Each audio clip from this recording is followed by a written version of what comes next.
Como se forma o comportamento? Você já se perguntou como se forma a personalidade de uma pessoa?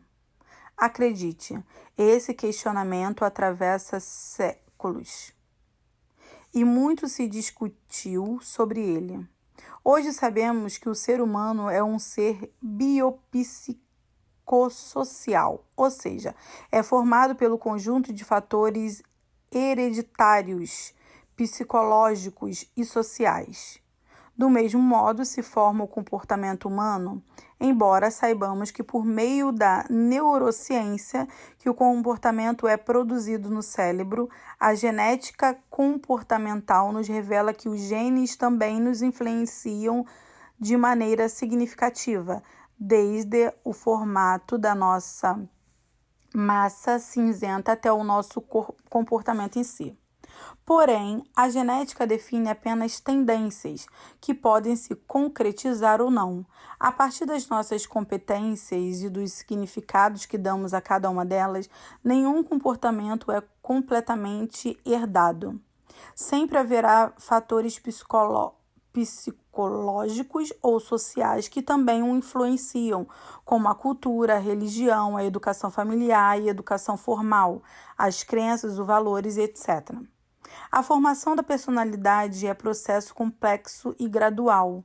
Seu desenvolvimento acontece na infância, quando a criança é influenciada e estimulada pelo comportamento dos pais, educadores e por outras pessoas do seu convívio. A família é essencial para moldar o desenvolvimento psicológico de uma criança. Uma pessoa que cresce num lar pacífico, ao lado de pais amorosos, cuidadosos e apoiadores, irá desenvolver estruturas psicológicas fortalecidas e seguras para enfrentar os desafios da vida.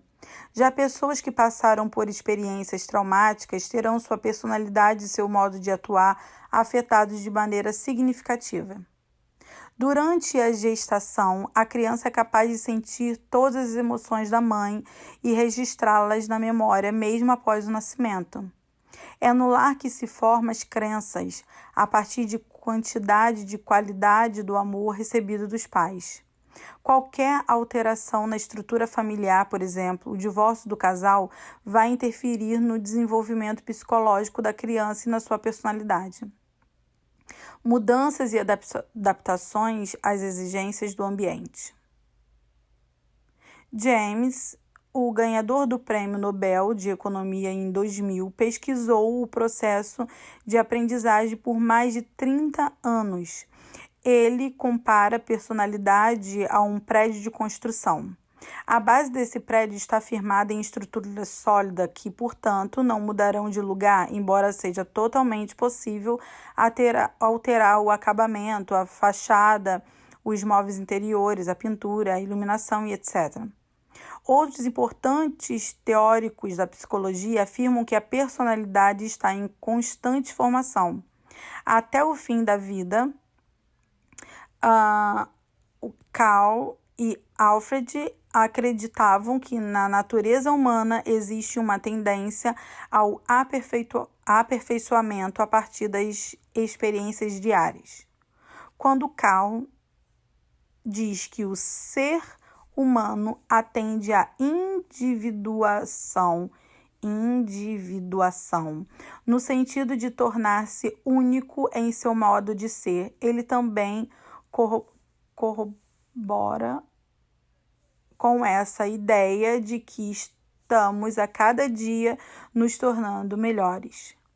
No entanto, estudo da neurociência indicam que a atividade psicológica é totalmente ligada à atividade neural.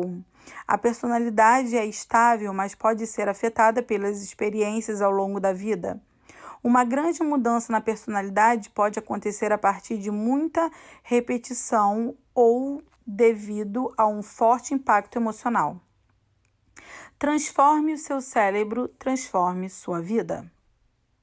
O neurologista e psiquiatra Daniel, no livro Transforme Seu Cérebro e Transforme Sua Vida, realizou um estudo sobre os efeitos do comportamento do cérebro humano, por meio da leitura de ondas cerebrais.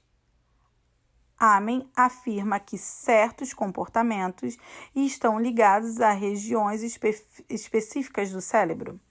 Ele observou que é possível alterar o comportamento nocivo por meio da reconfiguração de certas regiões cerebrais. Descobriu ainda que o cérebro não pode distinguir entre um comportamento real e um imaginário. Portanto, ao usar técnicas de visualização para imaginar um comportamento, é possível alcançar o alívio de transtornos de personalidade e até a melhora de sintomas físicos. A mente configura os neurônios para processar as demandas exigidas pelo ambiente, ou seja, é justamente a nossa reação ao mundo que nos caracteriza e faz de nós o que somos. Em outras palavras, se a própria ciência, a partir de todas as informações e estudos de que dispõe, afirma que podemos transformar o nosso modo de ver o mundo e, por isso, transformar nossa vida e realidade, por que insistir numa trajetória única, fechada e de mão única? No próximo capítulo, você vai começar a descobrir como é possível ampliar todos esses horizontes. Diálogos internos. Trazemos aqui uma explicação sobre o que são e como funcionam os diálogos internos. Na acepção de Timothy, renomado consultor e coach, ele se refere a essa aptidão de nossa mente como um jogo interior, como se duas entidades debatessem internamente dentro de nós certos dados da realidade exterior.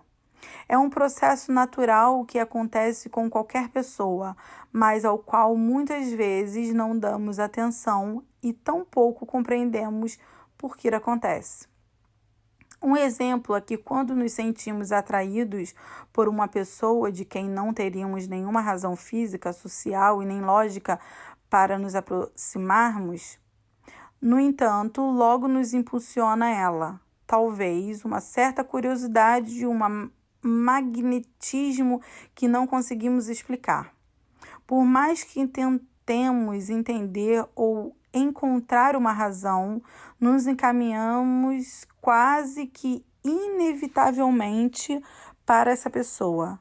Por que isso ocorre? Imagine um cenário numa empresa onde você terá que tomar uma decisão. Você tem basicamente dois arsenais de informação. Um deles é dados que fundamentam a realidade objetiva desse cenário. Isso é, coisas práticas e que vão ajudar você a compreender o que está acontecendo naquele local. Por exemplo, quantidade de recursos, verbas disponíveis, condições físicas do ambiente, etc. Já em outro arsenal, há dados que ajudam você a compreender as sutilezas dessa mesma realidade. São informações subjetivas e que envolvem possibilidades ou a construção de hipóteses. Por exemplo, o humor das pessoas, a energia delas para alcançar as metas propostas, o nível de comprometimento e etc. O que você faz com esses dados? Começa a acontecer um diálogo em sua mente. Você avalia as vantagens e desvantagens de adotar um ou outro critério para ação e tomada de decisão. Você mensura as dificuldades, avalia se vale a pena o uso de determinados recursos, compara estratégicas, etc. De modo geral, avaliamos o que é palpável e o que é subjetivo. E disso tentamos extrair nossas melhores resoluções para atingir os objetivos almejados. Observe que isso não é uma disputa, mas uma análise das melhores opções, das informações nem sempre muito claras. É isso o que se passa em sua mente, às vezes de maneira despercebida. Isso acontece quando você compra um carro ou quando está escolhendo um restaurante para almoçar. Ou ainda quando precisa decidir se gostou ou não de alguma coisa. É o jeito que você avalia pessoas, situações, o futuro, discussões, estudos, amigos, família, carreira, chefes e subordinados, entre outros. Nesse jogo estão em cena diversos personagens, os quais sempre estão impactados por diferentes graus de emoção. Por exemplo, o nosso ego, o ser crítico que nos habita, o julgador, o entusiasta, o romântico, o ser passivo, o indiferente, o imediatista, o procrastinador, entre milhares de outros. Cada qual conforme o nosso interesse, conforme a possibilidade da situação e também conforme a disponibilidade interior ou exterior da informação que buscamos. Quando mais vozes ou personagens aparecem em nossa mente, melhores são os resultados do nosso diálogo interior e mais amadurecidos serão nossas análises e reflexões. É isso que nos permitirá ter mais pontos de vista para serem avaliados. Por outro lado, quanto maior restrito for esse diálogo, mais superficial serão as análises e impressões e, consequentemente, aumentarão as chances do erro. Em qualquer desses casos, os diálogos interiores são ingredientes essenciais para o amadurecimento do eu interior.